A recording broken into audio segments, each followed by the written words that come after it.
Ce mercredi sort en salle le nouveau documentaire de Nicolas Philibert intitulé Sur l'Adamant, et il est impossible de passer cette audace humaine et journalistique sous silence.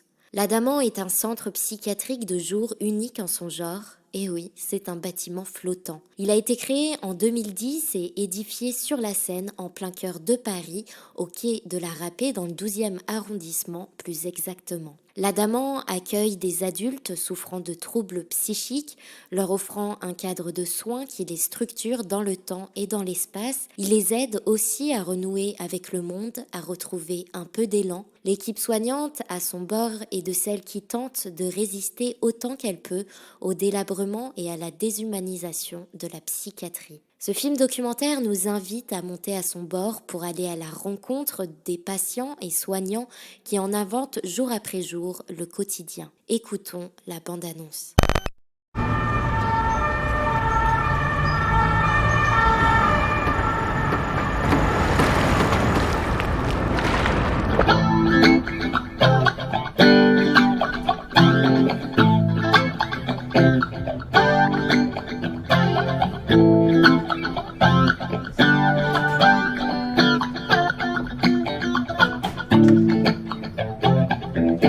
C'est à vous le matériel?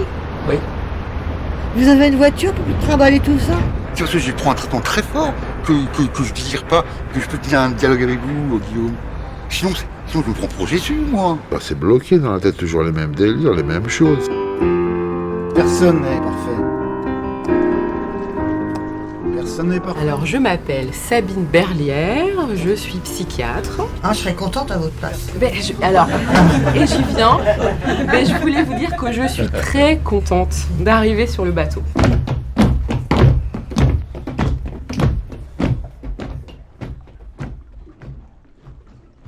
C'est la fin? Oui. On se met dans la peau d'un autre et on croit qu'on va s'en sortir comme ça. On a des têtes un peu cassées peut-être, je sais pas. Personne n'est parfait. Personne n'est parfait. Personne n'est parfait. Allez. Il faisait chaud là-dessous. Ouais. Nicolas Philibert est un grand documentariste français.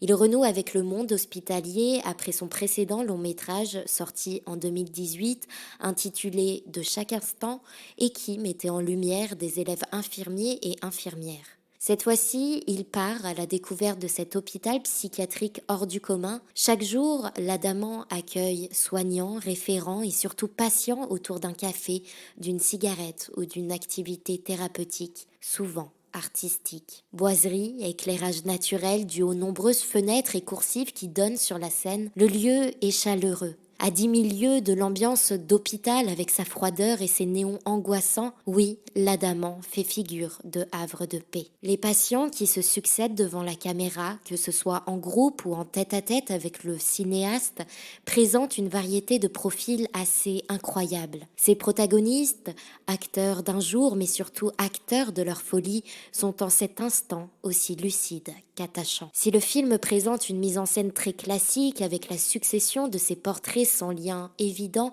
ces derniers illustrent finalement à merveille l'hétérogénéité de la psychiatrie et la complexité de la maladie mentale. Chaque personne présente une pathologie différente et surtout une manière de se confronter à la maladie qui lui est propre. Nicolas Philibert laisse du temps à ses protagonistes et chaque histoire prend racine dans cet espace de liberté unique en son genre. Le dispositif est très intéressant. Aucune voix off ne vient parasiter le long métrage, c'est la parole des patients qui fait le film et à l'unisson, toutes créent un ensemble fascinant. Souvent, dans le documentaire, la beauté jaillit de la surprise. Cet instant imprévu où il se passe soudainement quelque chose devient si précieux. Ici, il s'agit d'un atelier de danse. Qui est patient, qui est psychiatre, peu importe. Il est seulement question de partage et d'humanité. Avec brio, ce documentaire met en lumière la méthodologie de travail des soignants de ce lieu, mais aussi la vitalité qui l'anime. Plus qu'un hôpital de jour, cette structure flottante devient une ville autogérée où tout est décidé en communauté. Chacun choisit des ordres du jour, s'occupe de la gestion du bar, de sa caisse et propose tout sujet qu'il semble important à discuter ensemble. Le film s'imprègne de ce mode opératoire. Il se permet une liberté de ton et de forme qui permet au projet de se fondre dans celui de l'Adamant. La structure décousue, la brièveté du film, moins de 2 heures, ne permet pas de cerner au mieux toutes les facettes de ce territoire. Bien sûr, on ne fait qu'entrevoir les habitants du bateau, on reste à côté de la sève de leur histoire. Mais la beauté du 7e art demeure aussi dans le silence et le suggéré. Briser le tabou sur la maladie mentale ne se fera pas en une fois, mais ce film apporte sa pierre à l'édifice.